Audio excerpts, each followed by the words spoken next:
በመካከለኛው ምስራቅ ለሳምንታት የዘለቀውና መላውን ዓለም በስጋት ትንፋሽ አሳጥሮ የቆየው የአሜሪካና የኢራን ወታደራዊ ፍጥጫ አሁን ላይ ወደ አዲስ ዲፕሎማሲያዊ ምዕራፍ ሊሸጋገር የሚችልበት ጭላንጭል ታይቶበታል።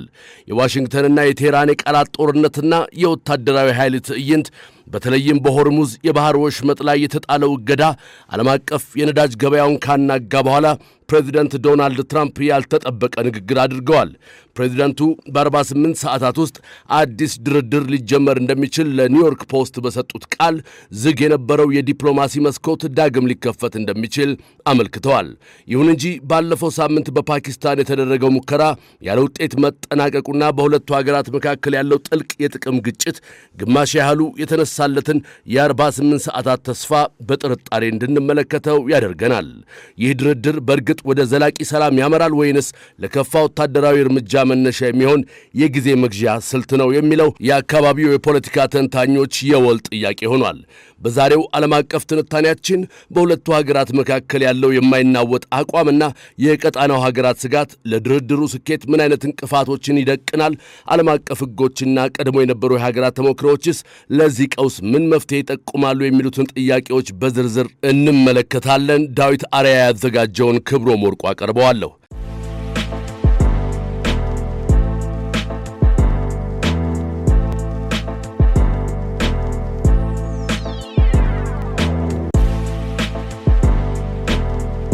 የአሜሪካው ፕሬዝዳንት ዶናልድ ትራምፕ ከኢራን ጋር ያለውን እጅግ የሻከረው ውጥረት ለመፍታት 24 ያህል ሰዓታት በተነሱለት በቀጣዮቹ 24 ሰዓታት ውስጥ አዲስ የድርድር ዕድል ሊኖር እንደሚችል መጠቆማቸው በዓለም አቀፍ የዲፕሎማሲ መድረክ ከፍተኛ መነጋገሪያ ሆኗል።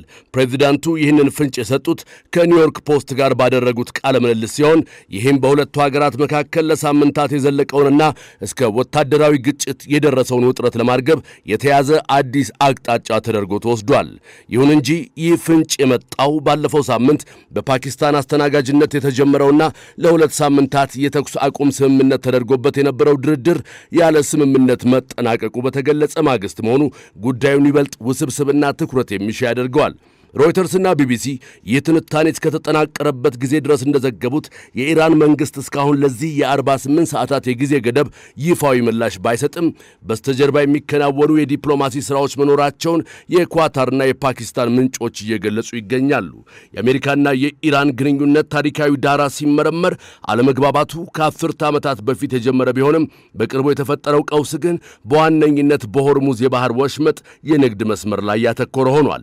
ኢራን በአሜሪካ የተጣለባትን የኢኮኖሚ ማዕቀብ ለመመከት የዓለምን የነዳጅ ፍሰት በከፍተኛ ሁኔታ የሚቆጣጠረውን የሆርሙዝ ወሽመጥን ለመዝጋት መሞከሯና አሜሪካ በበኩሏ የባህር ላይ የበላይነቴን አስጠብቃለሁ በሚል 8 የኢራን የነዳጅ መርከቦችን በቁጥጥር ስር ማዋሏ ውጥረቱን ወደ ለየለት ጦርነት አቃርቦት ቆይቷል። አልጀዚራ በትንታኔው እንደገለጸው የትራምፕ አስተዳደር የሚከተለው ከፍተኛ ጫና የመፍጠር ስልት የኢራንን ኢኮኖሚ ክፉኛ የጎዳው ቢሆንም ቴህራን በበኩሏ በማዕቀብ ጥላ ስር ለድርድር አልቀመጥም የሚለውን ግትር አቋሟን ይዛ እንድትቀጥል አድርጓታል። ይህ የታሪክ ሂደት አሁን ለተጀመረው አዲስ የድርድር ፍንጭ መሠረትና ዋነኛ እንቅፋት ሆኖ ቀጥሏል። የፓኪስታኑ ድርድር ለምን አልተሳካም የሚለው ጥያቄ ለአሁኑ የ48 ሰዓታት የጊዜ ገደብ ስኬት ትልቅ ትምህርት የሚሰጥ ነው። በኢስላማባድ የተደረገው ሙከራ የከሸፈው በሁለት መሠረታዊ ምክንያቶች እንደሆነም የዲፕሎማሲ ባለሙያዎች ይናገራሉ። አንደኛው ኢራን ማንኛውም አይነት ድርድር ከመጀመሩ በፊት በነዳጅ ሽያጯ ላይ የተጣለው ማዕቀብ እንዲነሳና በቁጥጥር ስር የዋሉባት መርከቦች እንዲለቀቁ ቅድመ ሁኔታ በማስቀመጧ ነው። በሌላ በኩል ደግሞ ዋሽንግተን የኢራን የኒውክሌር እንቅስቃሴና የሚሳኤል ልማት ፕሮግራም በገለልተኛ አካል ሳይረጋገጥ ማዕቀብ ላለማንሳት በመወሰኗ ነው። ይህ የቅድሚያ ለኔ እሽቅድምድም በሁለቱ ሀገራት መካከል ያለውን የመተማመን መንፈስ ክፉኛ የሸረሸረው ሲሆን አሁን የሚጠበቀው ድርድርም ይህንን አጥር እንዴት ያልፋል የሚለው የብዙዎች ጥያቄ ሆኗል። የዓለም አቀፉ የቀውስ ቡድን ወይም ኢንተርናሽናል ክራይሲስ ግሩፕ ተንታኞች እንደሚሉት ሁለቱም ወገኖች ከከፍተኛ ፍላጎታቸው ዝቅ ብለው የመካከለኛ መንገድ ካልፈለጉ በስተቀር የ48 ሰዓታቱ ፍንጭ እንደቀደሙት ሙከራዎች መና ሆኖ የመቅረት ዕድሉ ሰፊ ነው። በዚህ ዲፕሎማሲያዊ ሽኩቻ ውስጥ የቀጠናው ሀገራት ሚናና ስጋትም በግልጽ የሚታይ ሆኗል። እስራኤልና ሳውዲ አረቢያ የአሜሪካና የኢራን ድርድርን በከፍተኛ ጥንቃቄና ስጋት እየተከታተሉት ይገኛሉ። እነዚህ ሀገራት ዋሽንግተን ከቴህራን ጋር የምታደርገው ስምምነት የኢራንን የቀጠናዊ ተጽዕኖ የማያዳክም ከሆነ የራሳቸውን የጸጥታ እርምጃ እንደሚወስዱ በተዘዋዋሪ እየገለጹ ነው። በተለይም እስራኤል የኢራን የኒውክሌር አቅም ለህልውናዬ ስጋት ነው በሚል ዲፕሎማሲው ካልተሳካ ወታደራዊ እርምጃ ልወስድ እችላለሁ የሚል ፍንጭ መስጠቷ ይታወሳል።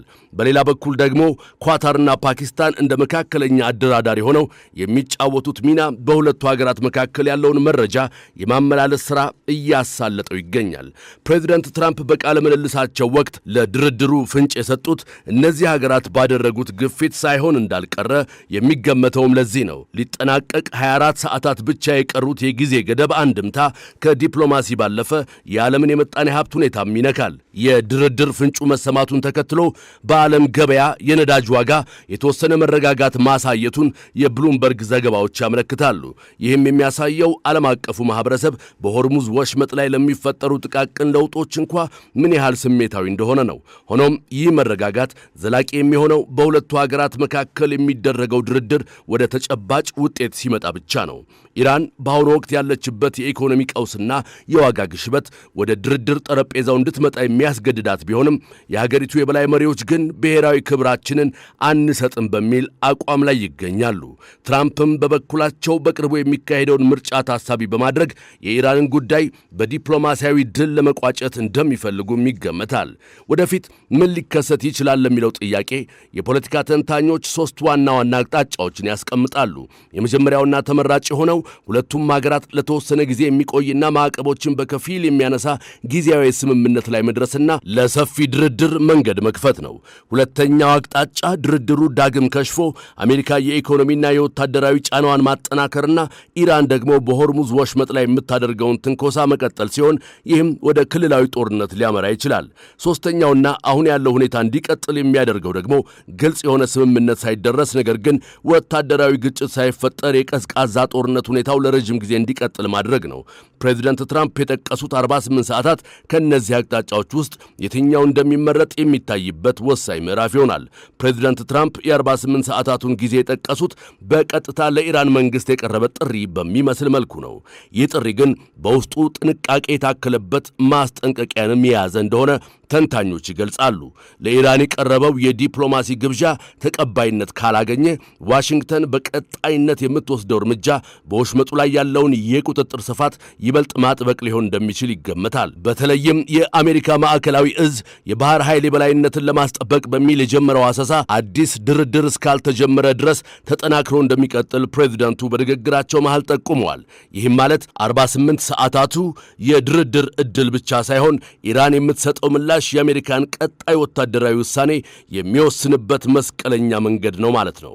የዓለም አቀፍ ሕግጋትና የባህር ላይ ጉዞ ስምምነቶች በሆርሙዝ ወሽመጥ ላይ ያለውን የንግድ ፍሰት በነጻነት የመንቀሳቀስ መብት ያረጋግጣሉ።